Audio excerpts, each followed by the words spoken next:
And very warm welcome to my YouTube channel.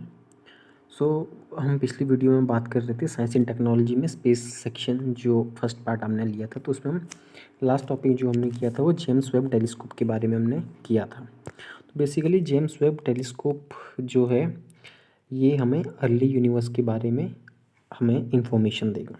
तो उसमें कुछ टर्मिनोलॉजी जो आपको जानने की ज़रूरत है, जैसे ग्रेविटेशनल लेंसिंग। ग्रेविटेशनल लेंसिंग होता क्या है, इसमें क्या होता है कि लाइट किसी भी सोर्स से जो इमिट हुई है, मान लो ये सोर्स ऑफ लाइट है, इस सोर्स ऑफ लाइट से जो भी लाइट इमिट हुई है आउटर स्पेस में, वो क्या हो जाती है, बेंड हो जाती है। ऐसे हम जैसे पढ़ते हैं कि light travels in straight line, but gravitational lensing का इफेक्ट क्या होता है कि इसमें जो भी लाइट आती है वो बेंड हो जाती है ना। Coming from a source it gets bend to massive body between target galaxy and observer effectively resulting in magnification of signal. तो ग्रेविटेशनल लेंसिंग के बारे में हमने बात की थी। तो जो हबल टेलीस्कोप हमारा है, जेम्स वेब स्पेस टेलीस्कोप, ये हबल टेलीस्कोप से लगभग काफ़ी बड़ा है ना। और इसका जो डायमीटर माना जाता है वो एक टेनिस कोर्ट की 3 गुना ज़्यादा है। आप देख सकते हैं जो इसकी हॉट साइड है ये वाली, और इसकी कोल्ड साइड है।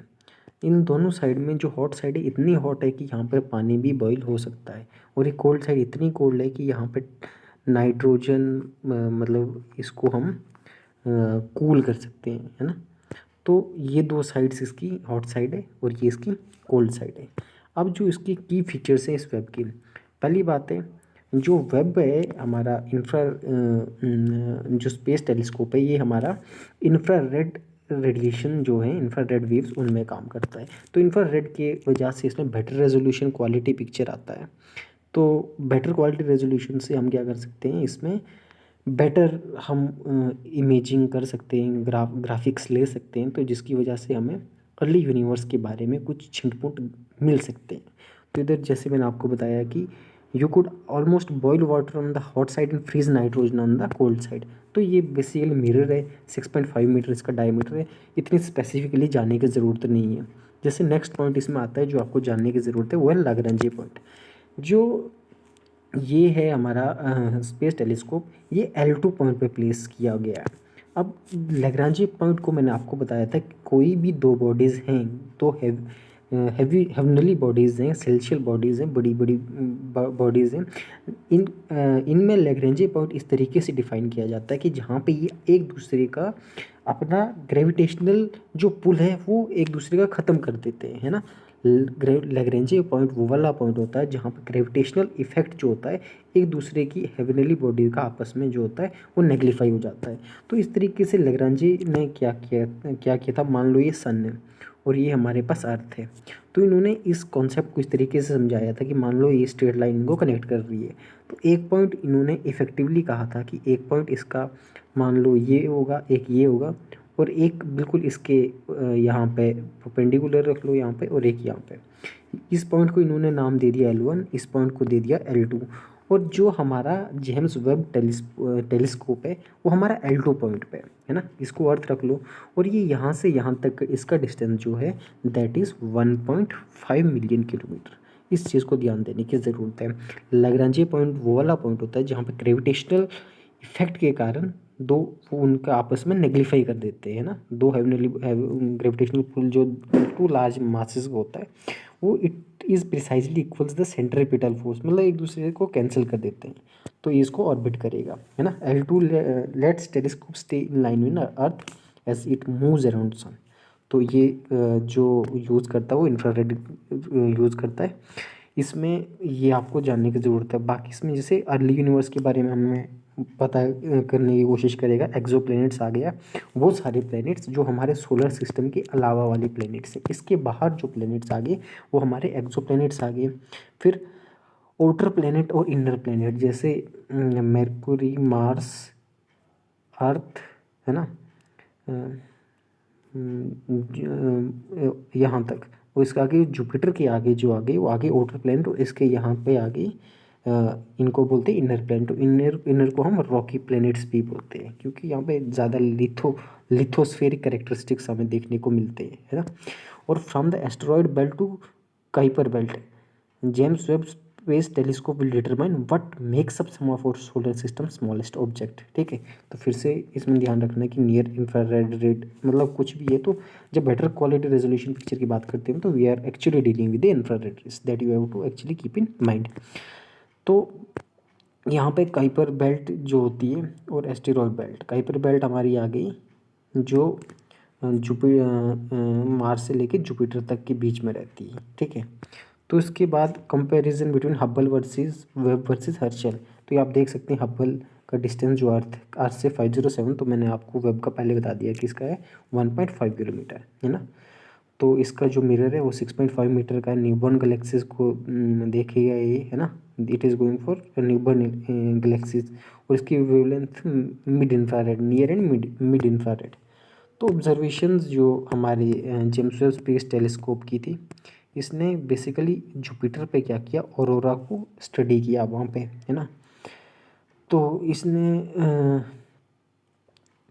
जिस तरीके से अर्थ के नॉर्दर्न हेमिस्फीयर और साउदर्न हेमिस्फीयर में हमें ऑरोरा बोरियलिस और ऑरोरा ऑस्ट्रेलिस जैसे ऑस्ट्रेलिया साउदर्न पार्ट में आता है, तो ऑस्ट्रेलिस साउदर्न हेमिस्फीयर में हमें देखने को मिलता है, और ऑरोरा बोरियलिस में नॉर्दर्न हेमिस्फीयर को देखने को मिलता है। तो इस तरीके से जो हमारा वेब टेलीस्कोप ये वाला मिशन था, तो इसने जुपिटर प्लेनेट पे ये सारी चीज़ें आइडेंटिफाई करी, है ना।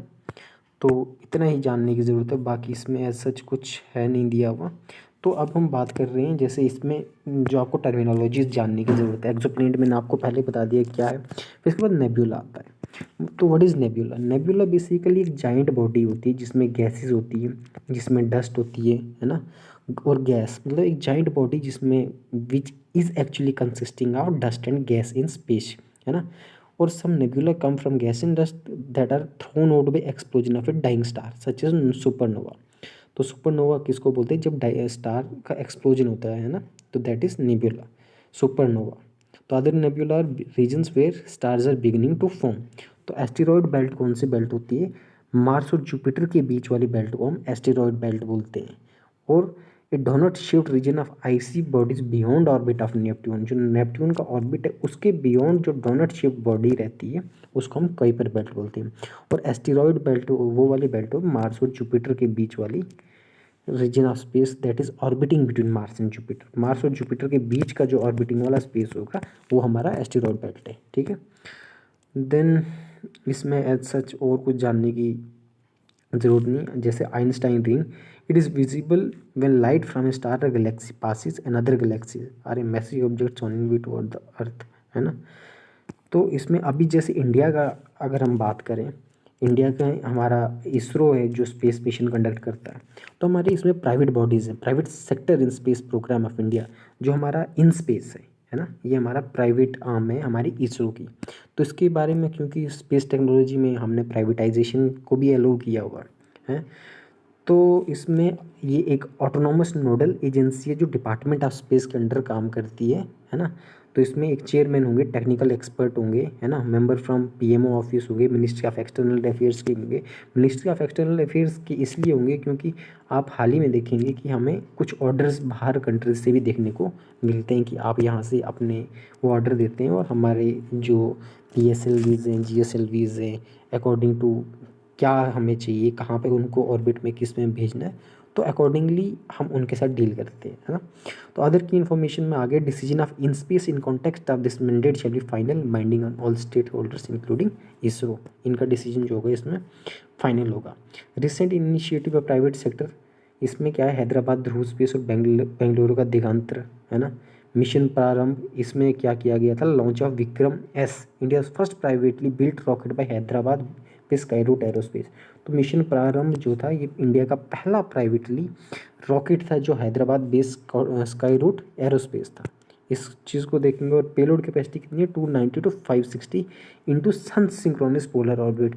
मैंने पहली वीडियो में आपको बताया था सन सिंक्रोनस पोलर ऑर्बिट क्या होता है, जिसमें हम कंटिन्यूसली उसको बूस्ट देते हैं, उसको सन सिंक्रोनस ऑर्बिट में भेज देते हैं। ठीक है, तो new space India reforms taken to promote private players, क्योंकि अभी हम प्राइवेट प्लेयर जैसे बाहर USA वगैरह में देखोगे तो स्पेस एक्स है ना, स्पेस एक्स के साथ और सारी कंपनीज जो है उस स्पेस सेक्टर में बढ़ चढ़ के काम कर रही है। एलोन मस्क की जो है स्पेस एक्स, है ना। तो इंडिया में क्या है, new space India limited, in space और new space India limited, it is countries first public sector undertaking in space sector and commercial arm of ISRO. Commercial arm जो है इसरो की NSIL है।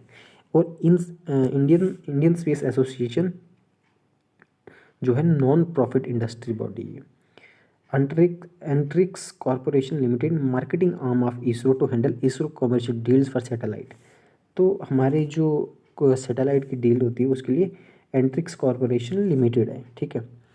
तो seed space entrepreneurship and enterprise development, a competitive early stage encouragement to startup and MSME, जो मतलब एक ये भी एक एनकरेजमेंट प्रोग्राम है ताकि कोई स्टार्टअप इसमें अपना करना चाहे इसरो के एरिया ऑफ इंटरेस्ट के रिलेटेड, स्पेस सेक्टर के रिलेटेड। तो basically space entrepreneurship and enterprise development में हम वो सारी चीज़ें देखेंगे। नेक्स्ट हमारा टॉपिक जो सामने हमें देखने को मिलता है वो है स्पेस सस्टेनेबिलिटी। तो बेसिकली जब भी हम सस्टेनेबिलिटी वर्ड की बात करते हैं तो what is basically sustainability. Sustainability जिस तरीके से हम रिसोर्सेज में डिफाइन करते हैं कि sustainability means using the resources very judiciously without compromising the ability of the future generation to use that resources. तो सस्टेनेबिलिटी में हम क्या करेंगे उसी तरीके से स्पेस में, कि स्पेस हमारे लिए ही नहीं है, स्पेस हमारी आने वाली फ्यूचर जनरेशन्स के लिए भी है। तो बेसिकली अभी क्या हुआ था, एक space affairs and government of Austria ने world space forum sustainability in space करके इसको ऑर्गेनाइज किया था, है ना। तो इसमें हुआ क्या कि हमने स्पेस टेक्नोलॉजी के बारे में इसमें डिस्कस किया था। तो स्पेस सस्टेनेबिलिटी का मतलब है कि ऑल ह्यूमैनिटी कैन कंटिन्यूज, मतलब सारी ह्यूमैनिटी जितने भी नेशंस है सारे के सारे सबको आउटर स्पेस यूज़ करने का पूरा हक है पीसफुल पर्पसेस के लिए। ऐसा ना हो कि कल को हम क्या कर दें, स्पेस में इतना डेब्रिस कलेक्ट कर दें कि वहाँ पे हमारे कोलिजन हो, कास्केडिंग इफेक्ट आए। तो to avoid that space sustainability उनके बारे में बात करता है ना, कि हम जो आउटर स्पेस है इसको कॉलोनलाइज ना करें, कोई डेवलप्ड कंट्रीज इसको कॉलोनलाइज ना करें, है ना। तो स्पेस सस्टेनेबिलिटी में हर किसी का इक्वली रोल है, हर किसी का इक्वली उतना ही राइट है। बेसिकली इसमें कुछ थ्रेट्स हैं जैसे orbital crowding and space debris. Space debris भी एक बहुत बड़ी प्रॉब्लम निकल के आती है हमारे पास, कि इसमें कोई हमने मान लो कोई स्पेस मिशन लॉन्च कर देगा तो वो स्पेस में ही उसका डेब्री रह जाता है। डेब्री मतलब जो कूड़ा करकट उसका समझो, वेस्ट मटेरियल उसका, है ना, that is after its use it is not actually brought in to use, है ना। तो इसलिए नहीं लाया जाता क्योंकि टेक्नोलॉजी हमारे पास वैसी नहीं है। बट अब हम उस कदम में अपनी पहल रख रहे हैं। तो ऑर्बिट थ्रेट्स हमारी स्पेस सस्टेनेबिलिटी के लिए क्या है, ऑर्बिटल क्राउडिंग है स्पेस डेब्रिस से, क्योंकि इसकी वजह से क्या होता है, एक थ्रेट आती है हमारी ऑपरेशन और सेफ्टी पे, क्योंकि वहाँ पर डेब्रिस रहेगा तो ये केसलर सिंड्रोम के और हमें ले जाएगा। अभी हम बात करेंगे केसलर सिंड्रोम के बारे में भी। तो हमें थ्रेट हमारी पहली एक स्पेस डेब्रिस इकट्ठा हो जाएगा, ऑर्बिटल क्राउडिंग होगी और मिलिटराइजेशन वेपनाइजेशन ऑफ स्पेस, क्योंकि डेवलपमेंट जिस तरीके से हमारी साइंस एंड टेक्नोलॉजी डेवलप कर रही है तो उस तरीके से हमें ये नहीं करना है कि हम स्पेस को कॉलोनलाइज कर दें। स्पेस को कॉलोनलाइज करने का मतलब है कि हर किसी कंट्री के ऊपर एज। तो इससे क्या हो जाएगा कि जो मोस्ट पावरफुल कंट्रीज हैं जैसे यूएसए, रशिया, चाइना, जो स्पेस फील्ड में काफ़ी आगे जा चुकी हैं, तो वो क्या करेंगे कि एक इसको एज अ टूल यूज़ कर सकते हैं टू एक्सप्लॉइट अदर कंट्रीज़ या कुछ भी। तो वो चीज़ें हमें नहीं करनी है। तो स्पेस वेदर अब कैन इम्पैक्ट सैटेलाइट्स, है ना, by damaging on board electronics and disturb, ये कम्युनिकेशन को डिस्टर्ब कर सकता है। तो ये सारी चीज़ें हमें ध्यान देने वाली होंगी। और it can alter the trajectory of one or more space object to bring them into, मतलब ये क्या कर सकते हैं, ऑल्टरिंग का मतलब होता है चेंज करना, है ना। ट्रेजेक्ट्री मतलब पाथ जो ट्रेवल करती है ऑब्जेक्ट्स, तो ये उसको भी ऑल्टर कर सकते हैं। इसमें जो हमें मेन 5 इंटरनेशनल ट्रीटीज़ जो स्पेस लॉ को डिटरमाइन करती है। पहला तो हमने रजिस्ट्रेशन कन्वेंशंस को प्रॉपरली रूल इसके लिए फ्रेम करने पड़ेंगे, है ना, इस कि क्या रजिस्ट्रेशन के प्रोसेस हैं। Then liability convention, space mission तो कंडक्ट कर दिया पर स्पेस मिशन कंडक्ट करते करते कोई हानि होती है, कोई नुकसान होता है, तो who is responsible for that. We actually need to ensure the accountability, है ना। लाइबिलिटी के साथ साथ हमें उसके लिए अकाउंटेबिलिटी भी इंश्योर करनी पड़ेगी।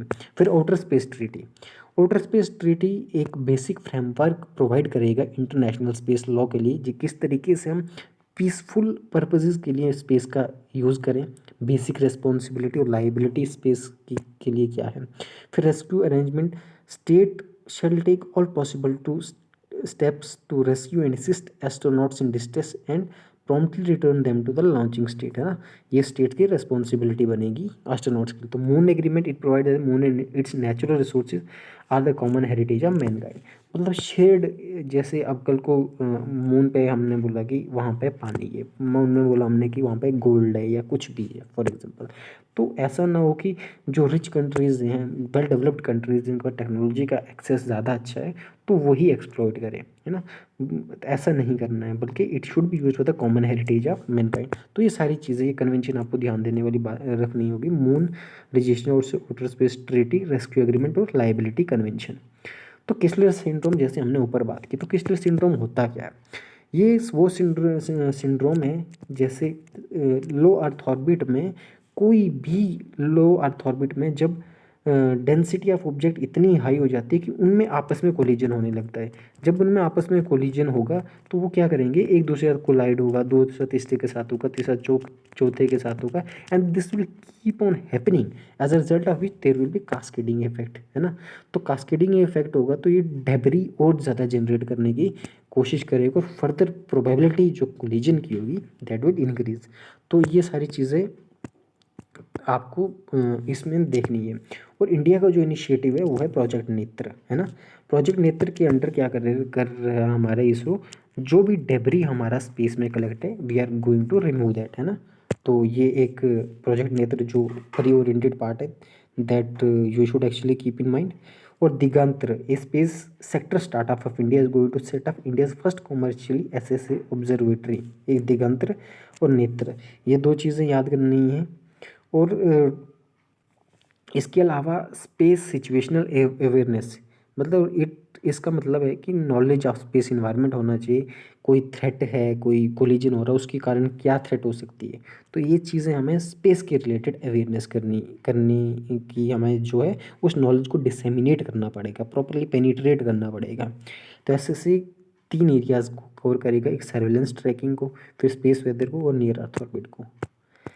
इसके बाद स्पेस टूरिज्म, क्योंकि अभी टेक्नोलॉजी जिस तरीके से बढ़ती जा रही है, the way technology is picking the pace, it is quite evident that in future हम बहुत सक्सेसफुल हो जाएंगे स्पेस टूरिज्म में भी। क्योंकि इसमें क्या हो रहा है कि ISRO is developing capabilities towards space tourism through the demonstration of human space flight capability of low earth orbit. तो स्पेस टूरिज्म में हम टूरिज्म की बात करेंगे, जिसके कारण लोग क्या होंगे कि टूरिज्म के लिए जा पाएंगे फॉर रिक्रिएशनल लीजर है, बिजनेस पर्पजेज, है ना। तो ब्लू ओराइजन जो है, वर्जिन गैलेक्टिक और इलॉन मस्क स्पेस एक्स, ये कुछ कंपनीज जो मैंने आपको पहले कहा कि यूएसए की कंपनी है, इन्होंने क्या कर दिया स्पेस में ऑलरेडी ये बड़े हद तक घुस चुके हैं, है ना। तो ये orbital, sub orbital, lunar tourism, ये सारे यहाँ पे स्पेस टूरिज्म के टाइप्स हैं। तो ये सारी चीज़ें ध्यान रखेंगे। और यहाँ पे करमान लाइन है। करमान लाइन बेसिकली मान लो एटमॉस्फेयर की कुछ लिमिट है ना। एटमॉस्फेयर जहाँ तक एग्जिस्ट करता है, तो एटमॉस्फेयर जहाँ तक एग्जिस्ट करता है जो वो बाउंड्री डिफाइन करती है, दैट इज़ योर करमान लाइन। तो इस चीज़ को ध्यान रखने की ज़रूरत है।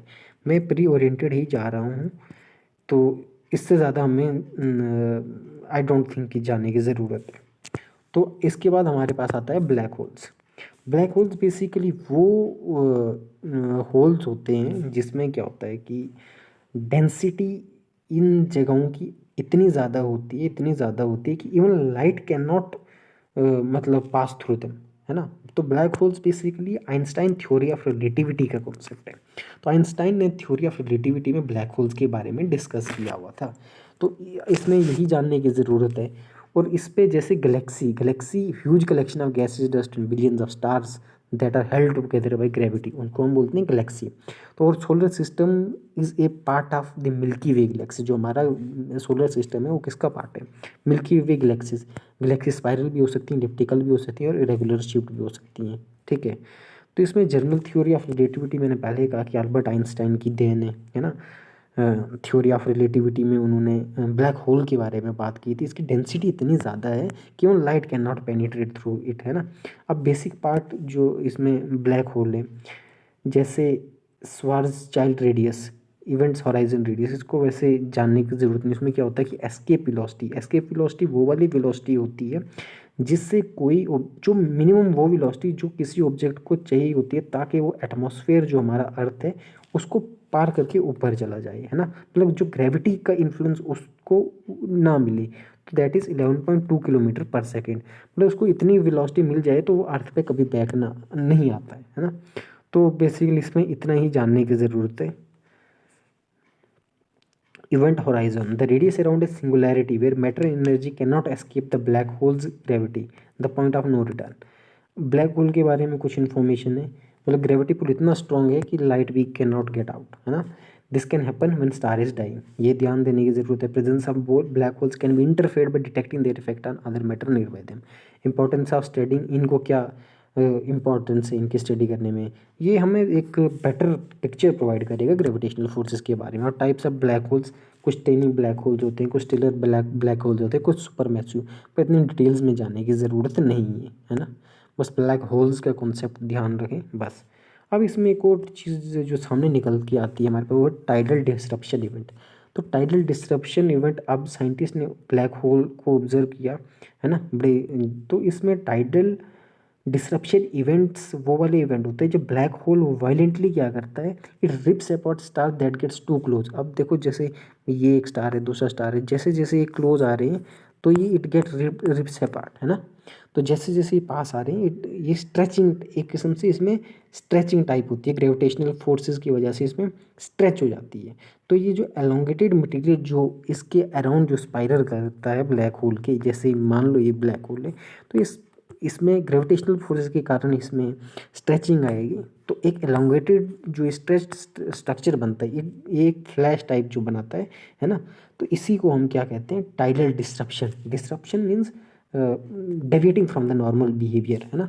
तो जब दो कोई स्टार आपस में पास में आते हैं ब्लैक होल के पास, तो वो क्या करते हैं, वायलेंटली एक दूसरे के साथ वो मतलब स्ट्रेच आउट हो जाते हैं, तो उसको हम टाइडल डिस्टर्बेंस। आप इधर देखते हो जैसे ये बाउंड डेब्रिस से, अब जितना क्लोज रहेगा तो उतना बाउंड रहेगा, जितना दूर चले जाएगा तो that will become unbound debris.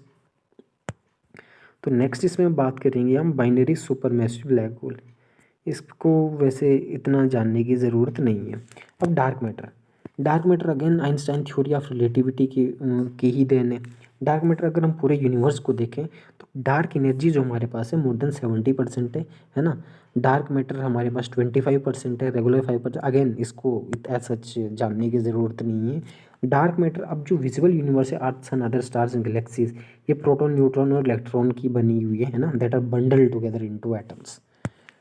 This ordinary metal also called baryonic makes up less than 5% of the mass of the universe। ठीक, तो डार्क एनर्जी बेसिकली एक मिस्टीरियस फोर्स को नाम दिया गया है that is causing the rate of expansion of our universe to accelerate over time rather than to slow down. तो dark energy उसको नाम दिया गया है that is causing the rate of expansion of our universe to accelerate over time. तो इसमें फिलहाल यही है। Dark matter does not interact with electromagnetic force. Dark matter electromagnetic force के साथ इंटरेक्ट नहीं करता है ना।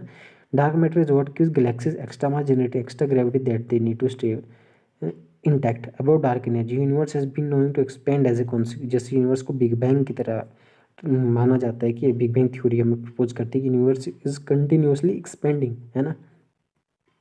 तो उसी तरीके से डार्क एनर्जी भी क्या है, ये भी हमें यही बताती है कि रेट ऑफ एक्सपेंशन ऑफ वो universe to accelerate over time. और सिग्निफिकेंस क्या है, again it will help us to understand the evolution of universe and it will help to determine if the universe is open.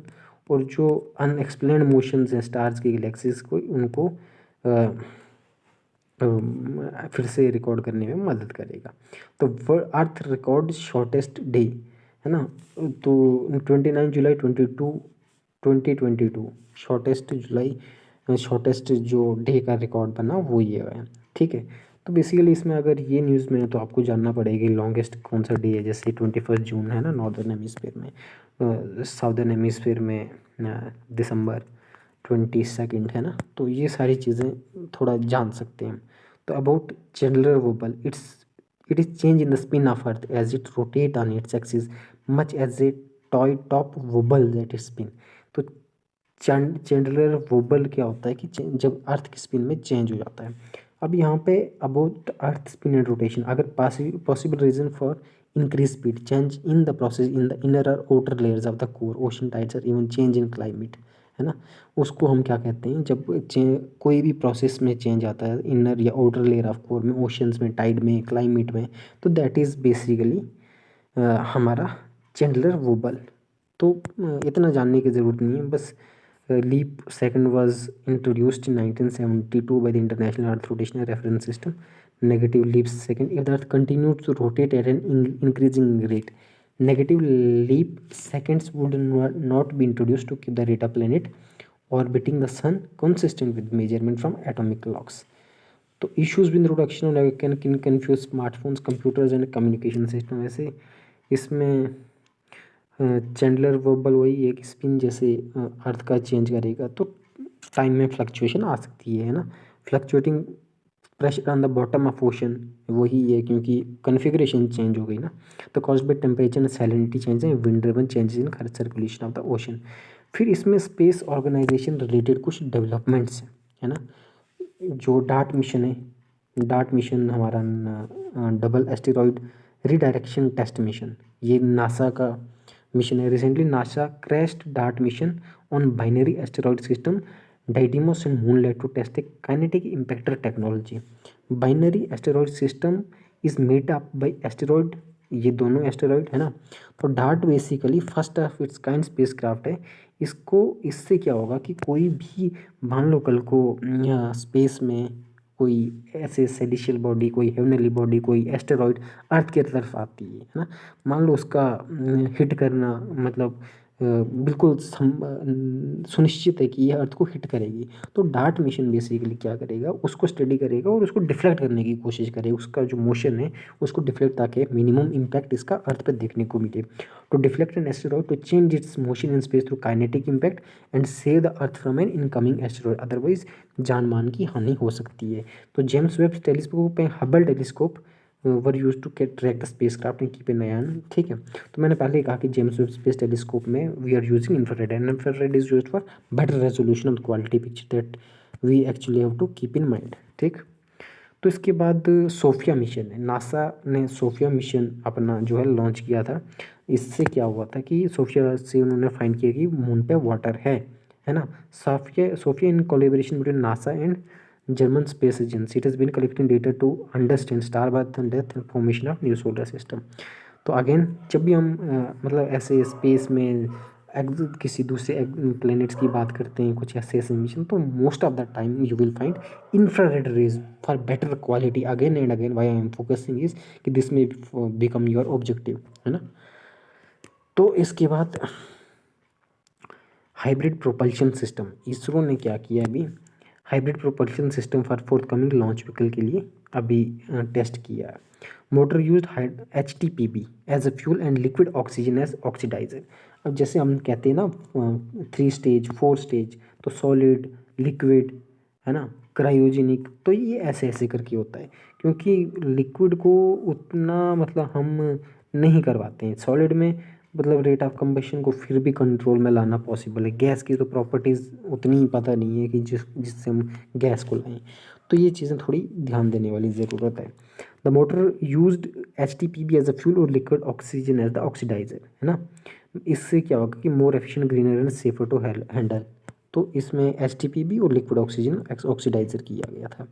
फिर Gaganyaan programme, जिस तरीके से मैंने आपको कहा कि मान लो ये हमारे पास सन है, ये हमारे पास अर्थ है ना। तो ये हमने लैग्रांजेस पॉइंट के बारे में डिस्कस किया था, है ना। तो मान लो ये सन है, ये अर्थ है हमारा, है ना। तो सन है और ये अर्थ है हमारा। तो यहाँ पे हमने जो L2 पॉइंट किया गया था, है ना, L2 पॉइंट लैग्रांजे पॉइंट के लिए जो जेम्स वेब टेलीस्कोप में था। जैसे आदित्य L1 मिशन है उसको प्लेस किया जाएगा L1 में, है ना, और इसको प्लेस किया गया है हमारा जेम्स वेब टेलीस्कोप को L2 में, है ना। तो L1 और L2 या L3 या L4 या L5 ये सारे के सारे लैग्रांजेस पॉइंट है। तो ये थोड़ा देखने की ज़रूरत है। फिर जैसे इसमें हाँ, जैसे आदित्य L1 मिशन है, तो ये वही है, क्योंकि ये मान लो सन है, ये अर्थ है, यहाँ पे अगर इस L1 पॉइंट पे इसको अगर प्लेस किया गया है तो सन है ना ये, तो सन को ये ऑब्जर्व करेगा, है ना। तो इसीलिए it will study sun, corona, solar emission, solar wind और फ्लेयर। आदित्य L1 मिशन को जानने की ज़रूरत है। फिर SAT-2 satellite, uncontrolled reentry into the earth atmosphere, है ना। ये रेडार इमेजिंग सैटेलाइट है जो पहले रिसेट प्रोग्राम जो इसरो का था उसका पार्ट थी। इसका वेट 300 kg था, है ना। पर इतना कुछ जानने की ज़रूरत नहीं, बस इसका सिंपल ऑब्जेक्टिव ये है कि रिसार्ट सैटेलाइट इसरो की है ना। वो इसका पर्पज़ क्या है, it help round the clock border surveillance, बस जो round the clock border surveillance, ताकि ये हमें नाइट में भी हमें विजन प्रोवाइड करती है ना। तो इसमें बस यही जानने की ज़रूरत है। इसके बाद spin, space tech innovation network, ISRO ने मेमोरेंडम ऑफ अंडरस्टैंडिंग साइन किया सोशल अल्फा ताकि वो स्पिन लॉन्च करे। स्पिन इंडिया की पहले डेडिकेटेड प्लेटफॉर्म है जिसने इनोवेशन, क्यूरेशन और venture development space entrepreneurship ecosystem के लिए लाया है ना। तो स्पेस फिनोमिना एंड एक्सपेरिमेंट, अब इसमें जैसे ये कुछ टर्मिनोलॉजीज़ हैं हमें देखने को मिल रही है इसमें, तो इसमें देखते हैं हम, कर लेते हैं थोड़ा सा ही रहा। अब जैसे सोलर इक्लिप्स है, सोलर इक्लिप्स कब होती है? सोलर इक्लिप्स तब होती है, आप देखेंगे ये सन है यहाँ पे, ये अर्थ है और ये मून है। तो जब मून जो है अर्थ और सन के बीच में आ जाती है, और इसकी वजह से क्या होता है, मून का जो सारा का सारा शेडो है वो अर्थ के ऊपर आ जाता है, वो हो जाती है सोलर इक्लिप्स। और सोलर इक्लिप्स होती कब है? न्यू मून के फेज में। अब जो different types of solar Eclipse है, एक है टोटल और एक है partial.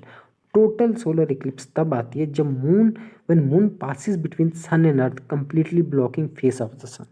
Moon total solar eclipse तब आती है जब मून जो है ये सन और अर्थ के बीच में पास करता है और सन का फेस जो है कंप्लीटली ब्लॉक कर देता है ना। That is total solar Eclipse. It is only visible from A small area on the earth. क्योंकि मून यहाँ पे जब आ जाएगा तो इसका फेस कंप्लीटली ब्लॉक करेगा, तो अब सिंस मून का डायमीटर कम है तो only small portion of the sun we will be able to visualise, है ना। तो पार्शियल में क्या होगा, जब सन, मून और earth are not exactly line up. Total में तो ये एग्जैक्टली लाइंड अप होंगे, बट इसमें क्या होगा, पार्शियल में ये एग्जैक्टली लाइंड अप नहीं होंगे। तो only a part of the sun will appear to be covered giving it a crescent shape, ठीक। तो बस इसमें यही दो जानने की ज़रूरत है, बाकी एनुलर क्रिसेंट को नहीं जानना है। फिर blood moon, blood moon basically वो वाला फेज होता है मून का, क्योंकि ये अभी विटनेस किया गया है ना, इसको भी टोटल लूनर इक्लिप्स। पर हमने बात की सोलर इक्लिप्स। सोलर तब आता है जब मून सन और अर्थ के बीच में आ जाती है। तो लूनर इक्लिप्स, ब्लड मून हमें लूनर इक्लिप्स के साथ देखने को मिलता है। इसमें क्या होता है कि मून जो है ना, मून जो है अर्थ की शेडो वाले रीजन में चले जाता है ना। तो अर्थ के शेडो वाले रीजन में चला जाए, moon pass to darkest part of earth shadow. जो डार्केस्ट पार्ट इसको बोलते हैं अम्बरा, और जो लाइटर पार्ट होता है वो पिनम्बरा, है ना। तो इधर क्या हो गया था, it is called blood moon because of its reddish hue. तो जो बाकी टाइप की हैं, पार्शियल लूनर इक्लिप्स और penumbral lunar eclipse, when the moon enters earth penumbra. तो बस ये चीज़ें मैंने आपको पहले डिस्कस कर दी। फिर जियोमैग्नेटिक स्टॉर्म, जियोमैग्नेटिक स्टॉर्म क्या होता है, जिस तरीके से हमने बात की कि जुपिटर के उसने मतलब सोलर फ्लेयर्स जिस तरीके से हम देखते हैं अर्थ पे, ऑरोरा सेंट्रलिस ऑरोरास की फॉर्म में। तो जेम्स वेब टेलीस्कोप ने जुपिटर में ऑरोरास को स्टडी किया, ये देखा, ये उनकी पिक्चर डिटरमाइन की। तो उसी तरीके से जियोमैग्नेटिक स्टॉर्म्स है ना, अर्थ का जो मैग्नेटिक फील्ड होता है और सन की जो सोलर फ्लेयर्स होते हैं आपस में जब इंटरेक्ट करती हैं, तो जो रिजल्टेंट सामने आता है वो फ्लेयर्स, मतलब ऑरोरा सेंट्रलिस और बोरेलिस, जो कलर्स वो हमें देखने को मिलते हैं वो उसकी वजह से होते हैं। तो इसमें कोरोनल जो मैग्नेटिक स्टॉर्म जो होता है, ये डिस्टर्बेंस होती है अर्थ मैग्नेटोस्फेयर में, है ना, which is the area around the planet control by it's magnetic field, ठीक। तो बस इसमें याद यही देखना है, और इसका इम्पैक्ट हो सकता है हमें थोड़ा कम्युनिकेशन में डिसरप्शन आ जाए, सैटेलाइट इलेक्ट्रॉनिक्स, है ना, इन सब में डिसरप्शन आ जाए। Coronal holes phenomena, coronal holes in UV light as they typically invisible. Coronal holes ये सन रीजन में सन सरफेस पे ये सारे पाए जाते हैं, जहाँ पे fast solar wind gushes out into space, है ना। क्योंकि कोरोना कोरोना पार्ट सन का है, तो ये वो वाला पार्ट है जहाँ से क्या होता है कि जो सोलर फ्लेयर्स हैं दे फास्टली स्प्रेड आउट, है ना। उसको हम बोलते हैं कोरोना। सन स्पॉट बेसिकली एक रिलेटिव कॉन्सेप्ट है। सन स्पॉट वो वाले एरियाज होते हैं सन में जो कंपैरेटिवली क्या है कि बाकी सन के सराउंडिंग से कोल्डर है, हैं। तो they form at area where magnetic fields are particularly strong, thus keeping some of the heat within the sun from reaching the surface of the earth, है ना। they can cause a sudden explosion of energy called a solar flare। फिर fast radio burst basically radio waves का होता है जो इनका मिली second duration होता है। Gamma ray burst again gamma rays का होगा, है ना। तो बेटली गिव्स बेसिकली इतना, it is bright and red super giant on the shoulder of Orion. जैसे एंट्रिक्स 1 मिशन है, तो उसका भी क्या था कि इसको ओरायन को देख के याद आया कि जो उसका फर्स्ट मिशन में है कि हम इसको पहले सक्सेसफुली ऊपर ओरायन को भेज दें, ये नासा का है ये। तो इसके बाद वाइट ड्वार्फ्स। तो वाइट ड्वार्फ्स क्या होते हैं, जो भी स्टार्स होते हैं ना, study of cosmic dust from A white dwarf and companion star, it could अनरेवल mysteries behind start of life. तो वाइट ड्वार्फ वो वाले स्टार होते हैं जो कम्प्लीटली, जिन्होंने अपना हाइड्रोजन, क्योंकि स्टार्स में क्या रहता है, हाइड्रोजन रहता है, हाइड्रोजन उसमें जिसमें सारा का सारा हाइड्रोजन जो है ख़त्म हो गया, क्योंकि they have used up, they have burned up all of the hydrogen, है ना। तो white as a result but they are exact right now is white dwarf, है ना। तो ये सारी चीज़ें, cosmic dust is made up of various elements such as carbon oxygen, ये सारी चीज़ें बस ये जानने की जरूरत नहीं है। वाइट ड्वार्फ और स्टार्स में होता है, स्टार्स में होता है न्यूक्लियर फ्यूजन, क्योंकि फ्यूजन होता है यहाँ पे, फिजन नहीं होता। फिजन का मतलब होता है ब्रेक करना, तो ये ब्रेकेज नहीं होती, ठीक। तो Saturn mysterious rings in tilt, pre existing moon of Saturn left it with its bright ring extreme tilt. Saturn के इतना टिल्ट है, अगेन इतना इंपॉर्टेंट नहीं है। प्लैनेट्स इन मून सॉइल, है ना। प्लैनेट्स इन मून सॉइल, खगोलित साइंटिस्ट ने कुछ क्या किया है कि एक प्लांट मून सॉइल पे ग्रो किया है ना। इसको हम रेगुलित, आल्सो गॉट रेगुलित जैसे हम इसको सॉइल के साथ डिटरमाइन करते हैं। It was brought to earth from the moon by Apollo air astronaut researchers grounded the hardy and will studies Arabidopsis thalian in the Newton polar lunar regolith. तो वैसे है नहीं, बस इतना जानने की ज़रूरत है कि वहाँ पे वो किया। एक्सोप्लैनेट्स हमने ऊपर ऑलरेडी डिस्कस कर दी कि हमारे सोलर सिस्टम के बाहर के जो भी प्लैनेट्स हैं that are actually the part of exoplanets। New asteroid 2021 AP7 discovered, है ना। ये लार्जेस्ट ऑब्जेक्ट है that is potentially hazardous to earth to be discovered in the last year. It was 1.5 kilometre wide. Any asteroid और 1 kilometre in size is called planet killer, है ना। तो asteroid क्या होते हैं, वो है जो हमारी तरफ आते हैं, वो सेलेशियल बॉडीज़ कह सकते हो आप, है ना। तो इसको डिफाइन बेस्ड ऑन पैरामीटर इसको किया जाता है। Asteroid potential to make threatening closed approaches to earth, है ना। तो अगेन उतना वैसे कुछ इम्पोर्टेंट नहीं है सच। बर्नारी डिनाली बर्नस्टाइन कॉमेट, तो अगेन जो बेसिकली कॉमेट होते हैं बर्निंग टेल के साथ, है ना, इसी तरीके से हम इनको डिफाइन करते हैं।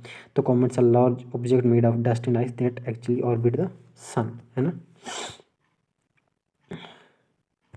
तो इसके बाद dark sky reserves, department of science and technology ने India first dark sky reserve जो है हनले लद्दाख में इसको बनाया है अभी Changthang wild life sanctuary Ladakh में।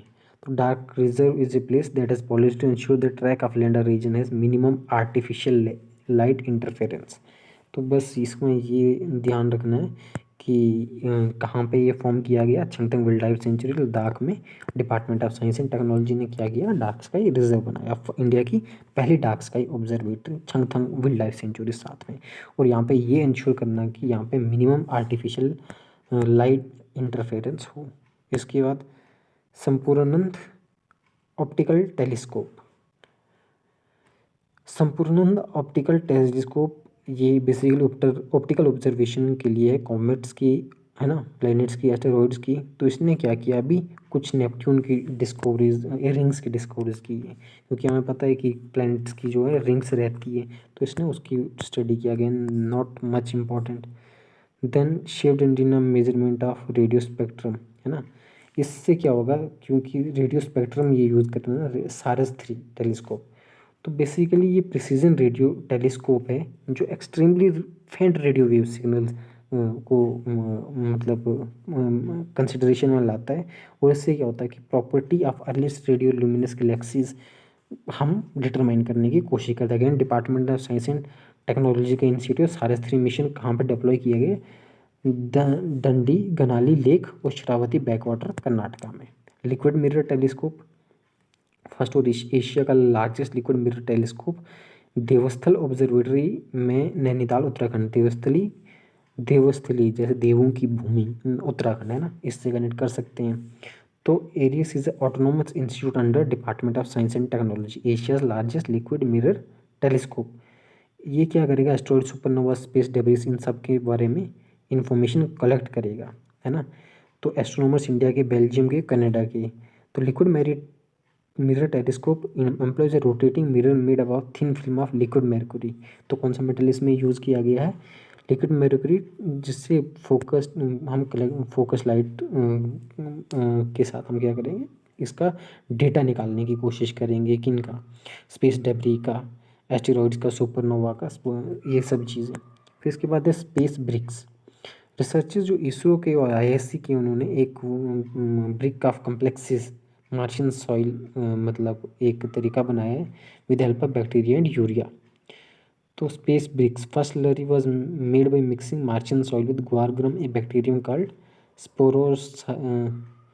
स्पोरोसार्किना, यूरिया निकल क्लोराइड। बैक्टीरिया की प्रॉपर्टी होती है कि it convert the urea into crystal, है ना। This crystal along with biopolymers secreted by microbacteria cementing, मतलब स्पेस ब्रिक्स हैं। तो अगेन फिर तियानगोंग मिशन है। तियानगोंग मिशन बेसिकली किसका है, चाइना का है। स्पेस स्टेशन दैट चाइनीज मेंड, है ना। हमने पीछे वाले उसमें देखा था कि जो नासा का है, पहला दूसरा नहीं तीसरा जो इनका वो नासा का था, वो मेंड मिशन था। तो उसी तरीके से तियानगोंग जो चाइना का मिशन है that will be mend mission.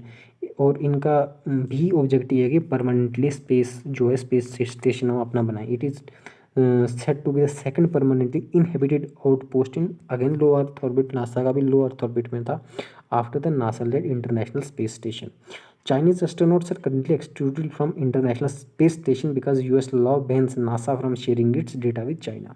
ठीक है, तो अभी चाइना एस्ट्रोनॉट्स को करंटली इंटरनेशनल स्पेस स्टेशन से एक्सक्लूड किया गया है, क्योंकि चाइना को हर कोई संदिग्ध की गतिविधियों से उसको देखने की दिखता है ना, क्योंकि इसका करेक्टर ही खराब है।